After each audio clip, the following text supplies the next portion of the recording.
Hi everyone, welcome back to my channel. My name is Fatima and this is the Graceful Glow Up. And in today's video, this is for my girls in their 30s. This is for the woman who is starting over in her 30s and you want to do so with God at the center. Maybe you've just gone through a huge life transition. Maybe you've moved or you're entering your motherhood journey. Maybe you started a new job or closed the business or decided to go back to school.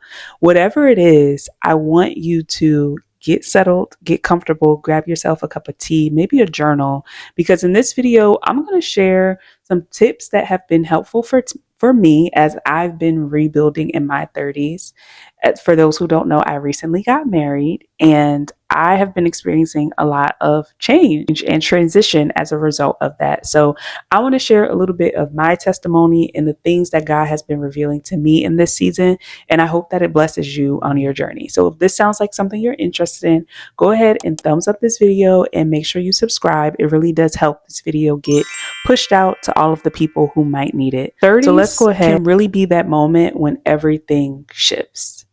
Maybe you just changed careers or you moved. Maybe you're a mom or a wife now and you're sitting here looking at this new life that you prayed for, thinking to yourself, who am I now? My life is so radically different from how it was before. How do I navigate this new season? You might be feeling behind, especially if you're scrolling on social media and you're looking at everyone's highlight reel, asking yourself the question, why is this person so much further ahead of me? Why does it seem like they have it all figured out? Maybe they're even younger than you and you're just like, I'm still figuring this thing out. I want to first start by naming this season. A lot of us were taught that we need to plan out our lives and have this 5-year, 10-year, 15-year plan. But what happens when things don't go as planned? Those things happen. Our 5, 10, 15-year plan sometimes can go out of the window, and we have to go back to the basics. We have to go back to the source. And most importantly, we have to do this with God. So let's talk about one of the first things we need to do, which is reframe our mindset. You cannot look at this as I'm set back, I'm behind, I need to be further ahead. Instead, we need to realize that this whole journey of life is a process and a walk and a testimony with the Lord, meaning we can't do this without him. Scripture tells us in Proverbs 3:5, trust in the Lord with all your heart and do not lean on your own understanding.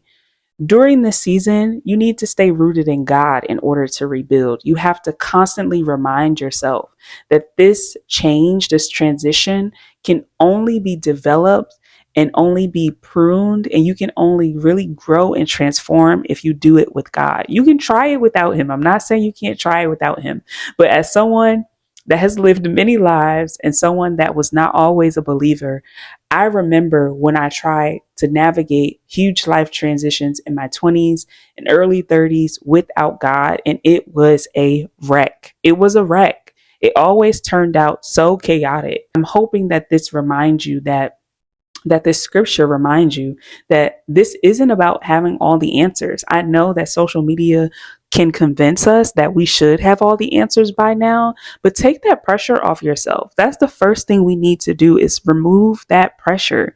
We don't need to have all the answers. We don't have to have this thing figured out, because guess what? Nobody does. No matter how curated and aesthetically pleasing that video or that photo looks on social media, I can assure you that none of us have this thing figured out. So let's talk about the practical steps. For me, rebuilding is always going to start with God at the center of this all. So some practical tips: keep it simple. Even if you just have 10 minutes a day to get grounded, to do a meditation, to study scripture, to journal, to talk to God, use those 10 minutes, right? You may have come out of a season where maybe you had a lot of flexibility and a lot of freedom. I remember in one of my previous videos before I met my husband, I said to myself, I can sense that my life is about to change. I know that I'm not always going to have this freedom and this flexibility, because my life has drastically changed, because I have a whole partner now and we have a life together that we're building that requires intentionality. It requires time and attention, and I can't pour all of my attention out into the other things that I may have before. So I have to use my time a little bit differently now. background. So for me, when I'm at home and I'm homemaking and I'm taking care of the home and meal prepping and doing laundry and doing those things, I'm praying. I'm listening to worship music because I realize that that might be the only moment that I have in this particular day, depending on how busy it is. So I want to encourage you to find those small moments where you can do like James 4:8 says, draw near to God and he will draw near to you. This is not about being perfect. It's about being consistent. Consistently drawing near to God is what we must do in this season to stay anchored into who Christ is calling us to be. Rebuilding also looks like creating structure again. Now, let's say you recently decided to go back to school. And before you decided to go back to school, you used to be in the gym, okay? 4 or 5 times a week, you're in the gym. And you had this thing just so tight, this schedule where you went in, you spent at least an hour, maybe 2 hours working out, taking care of your body. And you decide to go back to school, or maybe you've become a mom and you realize, I don't have the same type of time to invest the way that I did before in my body. So ask yourself, what are 1 to 2 small things that you can start to do that can reconnect you to your body, right? Because working out isn't just about looking good, it's also about feeling good. It gives us confidence. It makes us sit taller. It makes us, put our shoulders back and our spine is straight. It gives us that little umph when we walk into a room or just when we walk into our day, right? And if you haven't done that in a while because of this transition, you can start to feel not like yourself. I encourage you to find those small ways that you can get back into the routine, right? That you can get back into taking care of your body. 1 Corinthians 14:40 says, let all things be done decently and in order. So again, you don't need to have the perfect routine. You just need something steady and consistent.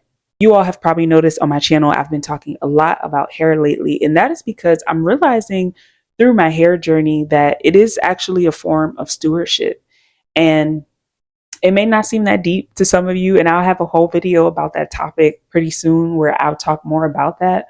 But when you're going through major transitions, it's very easy for us to neglect the things that used to come so effortlessly to us. Things may seem small, but they add up over time. Now, if you've gone through a major transition and you just let yourself go, right? Maybe you recently became a mom and you stopped getting dressed, you stopped taking care of your hair, you stopped working out, you stopped doing your skincare routine. After a while, that can really take a toll, right? Like, yes, you have this new purpose and this new passion for life, which is this beautiful baby that you've just created, but also you may look in the mirror and not even feel connected to yourself anymore. You may not feel like yourself. You may not feel sexy or comfortable or flirty or fun. You look in the mirror and you don't recognize yourself anymore. So I want to encourage you that if that is the case, pick one area of your beauty routine that you're going to focus on consistently. If it's your natural hair, if you say, okay, I'm going to stick to a solid routine. I'm going to figure out my routine. I'm going to stick to it. I'm going to do it consistently every week, right? Or if you decide I'm going to give myself a facial every week, or every week I'm going to paint my nails. Whatever that decision is for you, stick to it, okay? It can be one small thing, but if you stick to it, you'll start to notice that you feel more like yourself. Luke 16:10 says, whoever is faithful in little is also faithful in much. So these things may seem small, but stewarding these things well allows God to bring more into our lives. So if this is resonating with you, I want to remind you that on this channel, we are going to be talking about all these things in more detail. Growing in your faith, rebuilding your routines, stewarding your natural hair, your physical body, and just overall preparing for the life that God is calling you into. If this resonates with you, and if you want to go a little bit deeper, I want to invite you to join us over on Substack. There's a whole community there where we talk about these topics a little bit more deeply. I send out audio hugs and share more of my personal journey about what's going on in my life and the experiences that I'm having that may hopefully help you. So if that sounds like something that you're interested in, go ahead and head over to thegracefulglowup.substack.com. Join the community. So if this is resonating, leave a heart down below, like, and subscribe. And the last tip that I want to share is that this is a slow process. Rebuilding your life for whatever the reason, whatever the transition, is not easy. I know that social media can convince us that it is. And we can start to compare ourselves to what we're seeing online, feeling like, well, my glow up doesn't look like this person's glow up, or my journey doesn't look like this, or maybe I'm a bad Christian, or I'm not doing it right because I'm not having these experiences that my favorite influencer is posting online. If that's something that you're struggling with, I want you to consider that everyone's journey is different. You are only seeing the highlight reel of your favorite creator, including myself. You're not seeing the full journey. You're not seeing it all. I hope that making these videos and what I share on Substack invites you a little bit closer in so that you can see um, the journey more deeply and realize that this is a slow, intentional process. It takes time to rebuild, it takes time to gain your footing again after huge life transitions. So I want to encourage you to give yourself grace, to give yourself time. Don't rush this process. Allow yourself to fully feel all of those feelings, all of those emotions, the sad ones, the grief, the joy, the mourning. Experience all of it. Allow yourself to really sit in all of it because these are huge transitions. And if no one told you, it's hard, but you're doing a great job navigating it. You're doing an amazing job navigating it. But sometimes it feels heavy and sometimes we need more support. So I actually want to close this video with a short guided practice to just seal in all of this because it is a lot and it can feel heavy. Let's just do a little practice. So if you feel comfortable, just go ahead and close your eyes.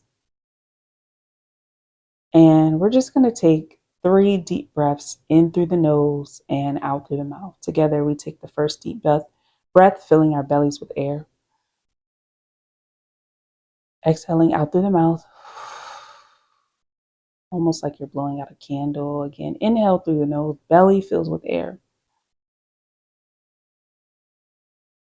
Out through the mouth.